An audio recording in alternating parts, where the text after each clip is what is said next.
All right, let's go. If you're tired of not feeling fit, tired of just not having a focus, tired of just not having the financial resources that you deserve, this is your place to be. This is the Live 100 podcast. I'm Jason Yarusi. Let's go.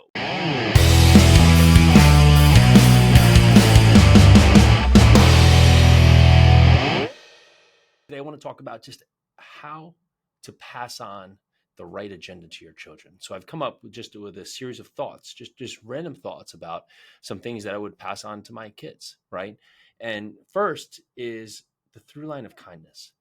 And I think about this sometimes when I see, a kid react poorly, right? And what happens is they take that reaction and they pass it on to someone else. And so, someone that being mean to you isn't validation for you to be mean back or mean to someone else. And many times that gets lost, especially as kids are just really growing and engaging, right? They get lost. Next is, when you're doing some repair work, if you have a screw or a nail and you're nailing into a wall, or you're screwing something into the wall and that screw or that nail drops, don't focus on what you were nailing or screwing into. Focus on where that screw goes, because if you don't, that screw will magically disappear into the world of the underworld, right? You will never find it again. So for sake of ease, right, pay attention and focus where that goes. And that leads to just, clarity and attention. Many times we get lost on just exactly what we're trying to do, that we miss the bigger picture, right? And so many times in life that we get so focused with blinders on, we forget to have the peripheral vision, right? The situational awareness. And so when we can have the situational awareness to a topic, it gives us a better clarity on how to move forward correctly by uncovering really what's lying beneath us with the problem. Next is you can give someone a second chance, but a third is really pushing it. Your gut is your gut. And many of us, have our opinion and have our feelings. And people out there may decide to not do what we feel is right, or not do something with virtue or a high level of integrity.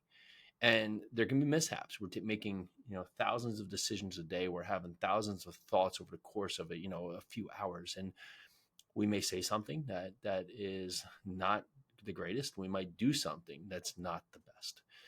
And if someone does this, you can give them a pass. You can say, okay, maybe that was a bad um, case of judgment. But if they do it again, it might be time to just remove that person from your surroundings, right? To move on, to move to someone else who might have better morals or better judgment. So it's okay to give someone a second chance, right? We all deserve second chances, but a third, right? That might set an indication that the person you're around is not the right person for you. Next is lift heavy things. This would be number 4. Lift heavy things constantly. So later, your children aren't lifting you out of the chair. I see so many people, just today, even around my age, that are just weak, have just, feeble bodies, that because they're not putting the stress and the strain. Now, I'm not saying, deadlift 500 pounds. I'm not saying that. But what I am saying is that when you have grandkids, you want to be able to pick them up. You don't want to be confined to a wheelchair. You don't want to have your health constantly in the way. So yes, you are sacrificing today. And so with working out, so you're not sacrificing your health later on. So lift heavy things. It could be anything. It could go just pick up a section of books and carrying them around. Move chairs around, like things like that are operational, things that you're actually doing. Right? There's many of these things that when you go to work out, like many of these lifts you're doing, that's not something functionally that you're going to be doing. So lift things as if you are now preparing yourself for the future you. That is the number one thing to keep you healthy. Next is, for kids, there is such thing as a second stomach for desserts. I mean, I'm sure if you've had kids, they've told you they're full, except when desserts come out, they're magically just starving, right? Able to eat, desserts upon, piles and piles of ice cream, mounds and mounds of ice cream, right? Well, it is true. There is a second stomach. It is something that I'm not sure if it's clinically proven, but from an emotional setting, that is absolutely true. But the key piece for kids is that you sometimes have to starve that stomach. You can't have desserts each and every day. You have to put off that hunger, put off that recipe for something of a meaning and desire for future parts. So when you do have it, you enjoy it. Because if it's given to you each and every day, it's expected, one, right? And two, it sets up bad habits for the future you. Next, sometimes when all feels lost, a hug will solve everything. I see my youngest get very upset, very, very emotional, just so distraught over things. And instead of trying to rationalize with them, rationalize with a 5 or 6 year old, right? Instead of trying to give him the points and give him proof of why he shouldn't be upset, sometimes it's not the words, it's just a simple thing as a hug. And then everything is all right in the world. And you can think of that for yourself, with us trying to go out there and add value to the world, we forget to love ourselves, right? We forget to love who we are. And if you think you're going to be able to go out there and send an impact and have a future and a focus to be able to help others out there, well, you can't help others if you can't help yourself. Next, no matter what kind of things that we're looking at, make sure we're looking at it through a kind lens. We are very quick to judge, and it's very easy for us to have a very quick opinion. And we might be right, but we have to go back to have a lens of kindness, because not everybody is as fortunate as you. Not everybody is as fortunate as me. Not everybody has the same abilities, the same genetics, and maybe they are trying their best, but they just don't have it. So why not look at it through a kind lens? When someone does something rash, right? We talked about it earlier. You can give them a pass, right? One pass, but look at it with kindness, right? Again, like, if the first time is shame on them, the second time is shame on me, is allowed to go. But look through a lens of kindness, because kindness can always be something you can carry forward. And I find that in all realms of business, right? If I have employees on my team who are not going out and giving what I think is their all, instead of putting down them, go at their full force on kindness of giving them the all to see what kind of support they need to do better. And let's see if that can have the effect that we think it should and can have. Next, number 8, be happy with what you have. Be content with what's been provided and given. But don't tolerate it for too long, because know there's always room to improve. You see so much today about everyone, the happiness with all you have and all you want, and just promoting all these bad values, and there's all these things that are just saying, oh, this is the way, and like let's promote unhealthy habits and just poor just poor ideas, right? We're like supporting this instead of just saying no. Like, okay, that's where you are, that's your starting line, but let's get better, let's improve. Could you imagine if we had 50%, 60% of the country just saying, let's get a little bit better? Forget it. Like, you still take another 50 or 40% of people like are just choosing not to be great, or choosing just like they are fine where they are. Fine, that's fine. But understand, if we as a collective went out there and just tried to be a little bit better, do you know the rise in this country? I was listening to something the other day and just talking about, just how the US used to be the strongest, most healthiest, and how we're declining. We're like the 30th country now in terms of just, age of death, right? So that means that there's 29 other countries that are doing things in a more proactive way, where the people, their citizens, are living longer. I think there was one country where people are living to an age of 90, and on average we're like 73 or 72 years, right? Old. That's an 18-year difference based on choices, based on what's happening here within ourselves.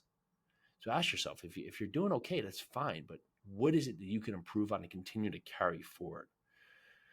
Number 9, don't rush childhood. My kids are, they see some of these other kids with a phone, and they want all these things, and they want to sit in the front seat, and like they're going to have years to be glued to a computer or to a phone, or to do these things that are going to draw them in. Like, what's the rush? What is the rush? My oldest, he had a friend over, and that friend has a phone, and the kid's watching the phone until he's about to go to bed. They wake up at 6:30, 7 in the morning, kids on the phone, like first thing in the phone. Like, when did this childhood happen? And it's hard for us to not allow the kids to see what is available, right? To see that just some of the great improvements that have been made, right? Technology alone, just great improvements that have been made. But if that's all they know, then that's all they're going to do, and then they're going to lose that childhood that's going to go so quickly. Number 10, worries are for later, laughs are for now. We shouldn't have our kids, set in stone all these worries that they should have, right?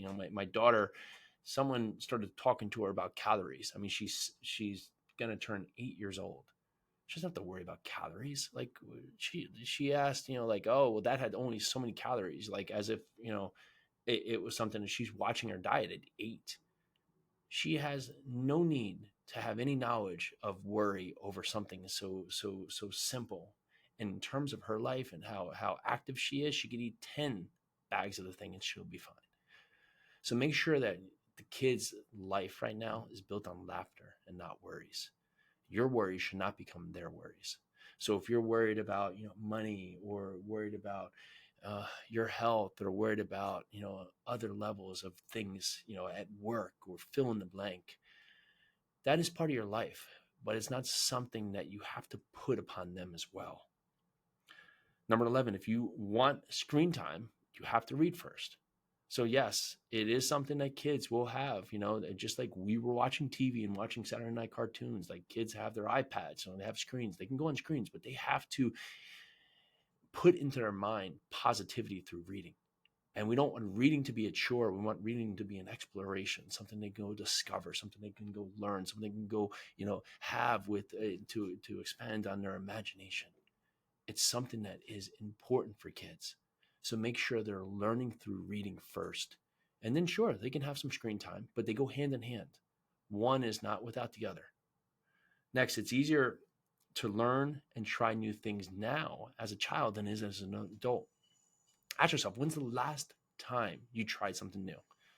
I mean, completely something new. It could be that you don't try new foods, or you don't, go out there and try new activities, right? Like, oh, I don't want to try badminton for the sake of feeling foolish, right? All these things that you are not trying because you don't want to look foolish, or you don't want to look like someone who doesn't know what they're doing, right? But as kids, right, give them the ability to explore, to try new things. That leads us into number 13. It's okay not to like a food, but you have to try it first. Don't tell me you don't like it if you've never tasted it. I see people who just have come up with the opinion of what they do and they don't eat, right? Both healthy and not healthy, right? But don't allow your children to have an opinion formed before they're truly engaged of what it is that they're making an opinion on. So many times, we give our kids the opportunity. They have to try the food. And you know what? Sometimes they just really don't like it. Okay, well, at least they tried it. It might change over time, but many times, and more than not, they'll be like, oh, okay, it's not the worst thing in the world. Is that their mind had told them it was the worst thing in the world. Just like you today tell yourself many times that things are bad for you, when in fact you're just judging that it should or could be bad for you, when it might just be great, right? Oh, if you run that much, your knee's going to hurt. Well, you know what? I run a ton and my knees don't hurt. I know many people that run, literally tens and dozens of miles and their knees are fine. But someone out there said, if you run a lot, so I just won't run because it must be bad for you. Next is solving problems is a fruit way to create value. Being the problem lessens your value. It's completely tied to your future success, is just solving big problems. I mean, look at Elon Musk, right? Just the ability to just make going to space affordable in his own fashion, right? And then looking at ways to just bring electric vehicles to the market, or just even the Boring Company, or even just making free speech accessible again through X, right?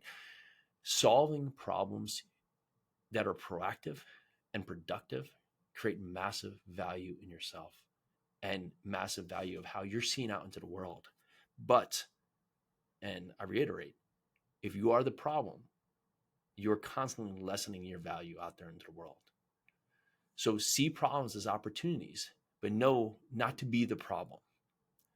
Number 15, you won't be something that you won't be great at something if you haven't done it before. That's just straight up fact, right? So if you're assuming, oh, I don't want to try this until I'm good at it, right? Oh, and you can think of anything. I don't want to, go out there and try to buy real estate, or I don't want to start a business, or I don't want to go out there and speak in public, or I don't want to start a podcast, or don't want to fill in the blank. Well, you have to try it and figure out how to be good before you're good, right? You don't get great at running without running. You don't get great at speaking without speaking, right? Speakers speak. You don't get out there to do things and be good at them if you've never done them before. So get out there and try things, and you'll uncover what potentially you could be better at. And if you're not good at something, how to improve. Number 16, play outside as much as possible. This world is so big. Allow kids to go out there and explore, to look up into the sky, to see the stars, to just look at, the shapes the clouds make, to go dig in the dirt. Just allow them to explore. Give them the ability to get outside, because it gives them the opportunity to see the world in just so many different ways that their eyes won't be closed off to. Number 17, if you need something, you at least need to attempt to figure it out before I do it for you. Many times my kids, well, can you open this drink, or can you, open this package for me? Yes, easily. But we have to give them some resistance. Now, I'm not saying, make it so hard on them that they'll never ever figure it out, but allow them to see resistance. Because the thing is, as they learn resistance now and learn resilience now, it's going to make them that much stronger when they face adversity into the future. So absolutely give them the resistance today that can make their life into the future that much easier. And number 18, if we're at dinner, we're at a restaurant, instead of getting angry at things like kids spilling drinks, I now just expect it. They're learning, hand-eye coordination. They're learning their mobility, right? They knock things over. They do things, right? They drop forks, they knock over a cup of water. Instead of being so upset about it, just expect it. So when the first one happens, okay, at least we got that out of the way. I found I live a much happier life instead of just holding that tension out there. And I'm going to give you one more as our final. We'll call this number 19. Have a pecking order to show how you lead. And for me, I lead from behind and make sure that the dog is fed. And then the youngest has food, the middle has food, then my oldest has food, and then my wife, and then myself. Become the leader in your family by showing the trajectory of how you care for others and how you lead from behind. All right, so that's what I have for today. If you enjoyed this, make sure to go out there and share this with someone else who needs to hear this message. Leave us an honest ratings and review. It helps us continue to get this show out to the masses. And if there's one thing you can do to take and understand where you stand on your Live 100 journey, go over to jasonyarusi.com. You can hear everything and take a free assessment to just dive in, to just see where you're landing upon the 9 principles of the Live 100 journey. All right, that's what I got today. Let's do this.